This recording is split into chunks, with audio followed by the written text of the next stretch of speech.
예, 기자 여러분 반갑습니다.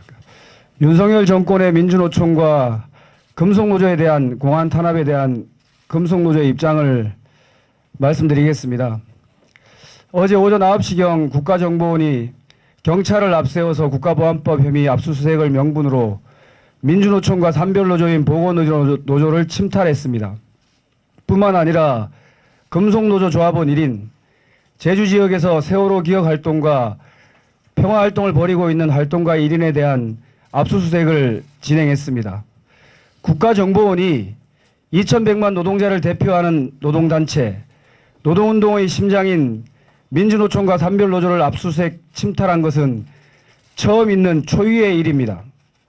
최근 제주와 경남에서 진행되는 국가보안법 위반 혐의에 대한 피의사실 공표를 서슴지 않더니 급기야 어제 체포영장의 집행도 아닌 민주노총 간부 1인에 대한 압수수색 영장을 집행하는 과정에서 수백의 경찰과 소방공무원의 동원도 모자라서 민주노총 사무실 주변을 철통같이 에워싸고 심지어 에어 매트리스까지 등장시키며 이를 수구 언론을 중심으로 간첩단 운운 실시간으로 중계되는 국정원의 의도는 도대체 무엇입니까?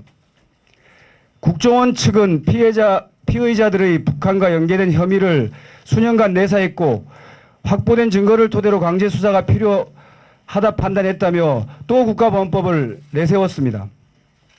국가보안법이 어떤 법입니까? 해방 이후 친일파 청산의 시대적 과제를 반공정국으로 전환시키고 정권에 반대하는 인사들은 물론 무고한 국민들도 막 때려잡던 최악의 법이지 않습니까? 이들의 이번 희생양은 민주노총입니다.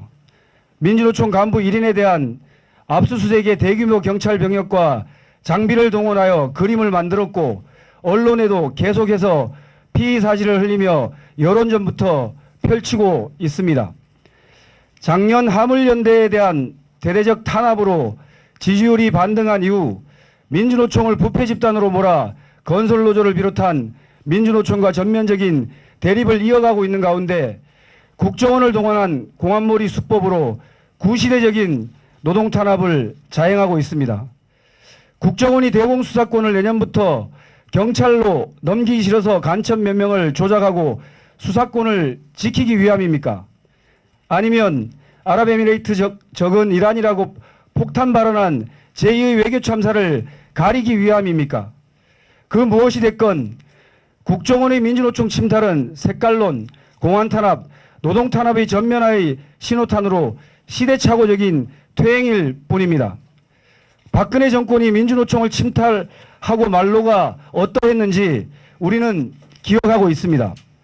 2023년 윤석열 정권의 공안탄압, 민주노총의 침탈은 박근혜 정권의 전체를 밟을 수밖에 없고 윤석열 정권의 명줄은 더욱 짧아질 수밖에 없음을 확신합니다.